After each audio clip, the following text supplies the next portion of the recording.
هر کسی که سردانا و هولێرا خۆش و پێشکەتی دکە لەگەل کللتورا وێ تێکەڵ دبە لەگەل جڤاکا وێ ji bilî wê jî fêrî xwarinên xweşên kurdewarî dibe û fêrî axaftina bi zimanê Kurdî zaraveya soranî ya şêrîn dibe. Îro min seredana xwaringeheke Hewlêrê kiriye ku li kêlek xwarinê wê yê xweş û bi tam du kaptinên wê yê biyanî hene ku bi zimanekî Kurdî yê şêrîn û paqij de axivin. Li gel me bin.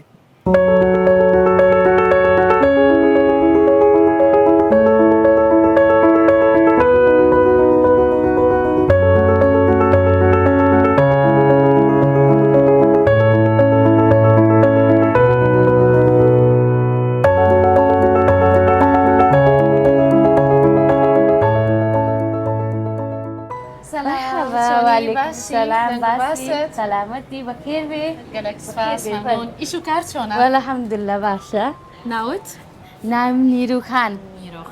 چونی نیرو خان باشی؟ والله باشم باسی بخیرات باشی چونی باشی؟ الحمد لله سپاس اوا کاپتنی لگل تویا نه؟ کاپتن بله بله ناوت؟ رونی کاک رونی چونی؟ الحمد لله سپاس باشی؟ الحمد لله خاطر هر دوکتان خلکی چه ولاتکن؟ امن خلکی نیپالی ما اتو کاک رونی؟ هندوستان خلکی هندوستان هر دوکتان بخیر هم با زور کردستان سپاس ممنون زور زور سپاس چند کلیرنا لهولێرێ؟ حولیره امن 14 سالم امون 13 سال بو استا 13 ساله تەمەنەکەوە دانشن استا خواردنی چی خوش بکوا دخوین باشە هەم خواردنی خۆش دەخۆن هەم قسەش دەکەن قسەی خۆش قسەی دەکەن خۆشش دەکەن بەوە خواردنی خۆش ناوبانگن دەکەن هەردووتان کە قسەی خۆشەکەن بۆ مشتری طبعا ولی والله فرمو دەست خۆش سەرچا ببوورە او کاکە خیر ڕۆنی بی زۆر زۆر سپاس خۆتان خێراندار بن مرتاحن لێرە دڵخۆشن الحمد لله باشە باش عیبی نییە عیبی نییە کوردستان خوش دەزانی لۆ ئازادی هەیە لێرە ئازادی هەیە ئازادی زۆر هەیە لێرە ڕاستە ئەنگو چین دەردڕۆ ئەتا مشکلە چانەکە کەس نەفر ئەنگو لەگەر گلە دەست ناکات لێرە خەڵکی ئێرە دەرە باشە زۆر لەگەڵ باشە ئێوە فەقیرن دەرە باش فەرقی نییە ئەو جواز فرق ناکات لێرە هندی کوردی نێپەلی هیچ مشکلەمان نییە لێرە یعنی هیچ کاتێک ئێوە هەستان بە فەرق و جیاوازی نەکردووە ئەنیرۆخان خەڵکی کوردی زۆر زۆر باشە مارێوەلا ئەو دیار دەبی ئەمە 14 سال ئەمە ئەزنەبی مەهاتم ئێرە کو دانیستی ماگەر کەڵکی مرتاح نابی ئیسی مرتاح نابی وە نییە دکوە ڕاستە خانی کۆم هەیە لێرە خانی کرێە 5 سال ئێک خانی دانیشتی زیران ئەوەندە باشن هەموو ڕۆژ پرشار دەکا ئەنگو مشکلە هەیە نییە هەموو کوردە جیران نشەمن ڕاستە ئەو ینی ژیانی کۆمەڵایەتی لێرە لە هەرێمی کوردستان زۆر بەهێزە ئەو شتەش هەر لە وڵاتی خۆتان وایە مەسەلەن لە نیپال جاری یەکەم تو پێم بڵێ دوای ئەوە لە هەندستان ئەو کللتورە هەیە کە ژیانی کۆمەڵایەتی بەڕاستی هەیە ئاکیت لۆنیە چکە ئێرە ئاخر جەماعەتی کوردستان و جەماعەتی نیپالیانە زۆری نزدیکتر هەیە زۆر نزیکیەکەن لە چ بوارێک زۆر نزیکیەکەن وەکو چ مەسەلەن وەکی نەفرەکە یارمەتی دەکەین بە کیسمەتی دەکەین بە بەرەیجی قسەی دەکەین بە بەرەیجی قسەی دەکەین لای زۆر زۆر نزدیک هەیە ئەی لای ئێوە چۆنە لە هەندستان کاکە ڕۆنی ئەمەش ئەینێ ئاوای کوردی کووە ئەوە هندیە کورد هندی کوریارینە لەبۆ ئەینە کەلچەرە عینی کەلچەرە یارمەتی دەکا خەڵکەکە پشتەکە هندوستانش ینی لەو شتێک کە لە هەرێمی کوردستان هەیە بە تایبەت لە هەولێر ئەوەندە ساڵ ئێوە لێرە دەژین چ شتێک زیاتر کە بەدڵتانە لێرە ئەمە زۆر حەز لە کوردستان نەفر لێرە زۆر باشە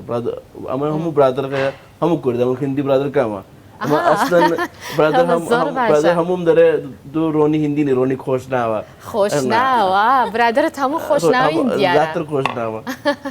ئیجا چووی ئەو شوێنانە منتیقی خۆش ناوە سەفینی چووی ئەوەی زارێک ڕۆشتی لەگە برادرەکە یعنی ئێستا پێ دڵێم ڕۆنی هندیان خۆشناوی پێ خۆشە زیاتر خۆش ناو خوش ناو أي أتو دبي ليش تبفرسم أتو شناوي كترت هيا ناوي من نيرويا بس نفركن دري نيرو قردية قردي يعني أتو خوش ناوي أتوش قردي بله بله زور جور باشا نفركن دري بله يعني نفر كان بيت ضلين بله بله تو برادري كردت زور وكاكا كروني برادرم كردم جور هيا أها لقال برادرش زيادتر كردي فيربو ما خواردنی کوردەواریش دەخۆن ئێوە اما دخوانم حاضله بس ام دارم خورده کردی هندی هر اسپایسی حاضله هەر سپایسی حەزت لەیە کاکە وەڵڵەهی خواردنی هەندی زۆر سپایسیە زۆر تیژە بەڕاستی سفر بلere کردیش خورده فیر بنا کیفتا دولما همش دۆڵمە نییە لە هەندستان هندوستان نه ئەی لە نیپال نيفالس نيا دول مانيا نيا؟ نا والله لێرە فێری دۆڵمە بوون بله بله ليرة فيربوم أمن دزام كوتادكم ئەها دۆڵمە چاکەکی آه. نەکەوە خواردني كردي دزام كوتادك بەس نەڵێ تو خوشک و دایکت لە نیپالش فێری دۆڵمەت کردیە والله جاري فيرينا كردية بتشموا أو زبوكم تادكم بيسان ددم أو زاوانا إن شاء الله فير بيتن بەنیازن بچن بۆ ئەتو نیپال ئەتوش بەنیازی بگەڕێتەوە بۆ هەندستان دچین است إن شاء الله انا سالكش بله دچین دتوان اوایش تا ئێستا نەچوونە ئێوە مەسەلا اوا بۆ وڵاتی تو خۆتان اوا 2000 من يكزار يكزار سوا توم امل ناف تموا شنستا استحز دكم سفر دكم إن شاء الله باشە ئەگەر نیرۆگیان ئەگەر تو گەڕای و بۆ نیپال بە یەکجاری جارجار بە سەرداندەی هەرێمی کوردستان حەزەکی أديكو استمعرفون بيتوا کە دەڵێ ئەدیکو زۆر بە جوان ئەدیکو درێژ شاکە استا بويتم من بخوم فير بوميرا بويتم كرد راستا. وقتي إيرا باش خوارديني أنازيوا. إيرا بله خوارديني إيرا وقتي إيرا نفركان برادرم يعني زور قريب دكم زور زاتر عائله لري عائله مانه عیلەتان لێرە زیاتر لەوەی کە لە هەندستان و نیپال بی ارضي چی کاتێک زیاتر لێرە ئێوە ماندوو دەبن یان مەسەلەن ها ئەزیەتی زۆر ئەکێشن لە ئیش وقت رمضان ووقت معاش ديتوا وەختی ڕەمەزان وقت ما معاش ديتوا معازێتەوە معاش ديتوا نفر بارا سردك معاش بارا كسردك وايدا وایە ڕاستە ینی کە مەعاش دێتەوە لێرە زیاتر زیاتر قەڵەباڵغ طبعاً. دەبێت كاكي كالبارا ئەگەر وابی پێتان خۆشە مەعاش بێتن معاش زوزو بابي باشتر بۆ ئەگەر خەک دێنە ئێرە باسی مەعاش ئەکەن لەگەڵەوە طبعا من كسمانه معاش درم روني حكومه معاش لا استصرف ذاك المشكله اني عاوز ذاك ذاك زور بدل صوبت معنا او ڕاستە كساكش پێشەوەی دەست بە ڕیکۆرد بکەن گوتی کورمانجیش دەزانم كرمان زانا عربي كمان لە چی فێر بووی كرمانجي كرمانجي برادر هو خلق روزاوا خەلکی ڕۆژ ئاوا منش خەلکی ڕۆژ ئاوامە زۆر دەزانی بەخێراتی. زۆر سپاس خەلکی چ شارێکی ڕۆژ ئاوا برادری تو هەنا او قامشلو قامشلەوە ئیجا چ فێری کورمانجی بووی ئەتوانی پێم بڵێ چ وشەیەک زیاتر انا فێر بووی مثلا بورا بكرمانجي داره مزن مەزر ڕاستە الركود ئەرێ خۆدێ زرشتك او فير كرده قسەی خۆش ئەتو گوتت ئەدیکو ئیجا منش لێرە ینی یەکێک لە وشانەی کە زۆر حەزم لێە لێرە لە هەولێر ئەدیکویە زۆر خۆش دەڵێ ئەی تو کاگەڕۆنی تو حەزت زیاتر لە چ وشەیەکی کوردیە امر كردي حاصله زور خوشم داره بس اواز حاصله بۆ فێربوونی زمانی کوردی ئێوە چ ئامۆژگاری بە خەڵکی بیانی دەدەن چۆن بکەن بۆ ئەوەی زوو فێری زمان ببن بۆ ئەوەی بتوانە بن ئیشک پەیدا بکەم بە زوویی ئامۆژگاریتان چییە چۆن فێر ببن چ بکەم بۆ ئەوەی زوو فێر بن وەکو ئێوە جاتر لەگەر سۆبەتی زۆر جوو فێر بوویمە بەێ دێتەنە ئەسایسە زۆر ئەتیادی فێر بووم نازانم کو ئەرێ وەلا نازانم کو كردي زمانك كردي کا آسانا زۆر کۆسە زۆر ئاسانە بەس هەیە وەتی سیر و سیر ئەوە ئاینەیە ئەوەستانە تێکی دادا بەس دوای هەمدوڵە فێر بوویمە فێر بوون ئەیە تو کاکەڕۆنی ئامۆژگاری چییە؟ كردي آسانا إيه. بس دبي لقى كلك لقى كسب بك باشترا كسانا کا فيرنا بي هي برادر هي دد سال كردي نادانه هي لو فيرنا بي لو كسانا ناني اگر استام غلط دكم کا او ماينت سيبو او برادر کا پیدل کا كروني او آوايا لهزه آوايا راستا. دو انا اگر كسانا کا فيرنا بي هر زبان عربي انگلیزی اگر کسا نکه فێر نابێ يعني ئەگەر تێکەڵ نەبی لەگەڵ کەسەکە لەگەڵ کەلکەکە ئەوە تێکەڵ ناکە، نەبکە، یعنی فێر نابێ. فێری زمان نابی ڕاستەوە. ئەنگو دەچین کۆرس وۆرس فایدە نییە ئەگەر ئەتا پرەکتیکەل نابیننگو ڕاستە لە کۆتاییدا هیچ پەیامێکتان هەیە بۆ خەڵکی کوردستان؟ ناوەڵڵە هیچ پەیامێکت نییە؟ ئەمە هەموو کوردستان لە بە خۆشەویستیە هەموو خۆش خەڵکم دەوێ ئەوەندەیە ئەی ئەتو نیرۆخان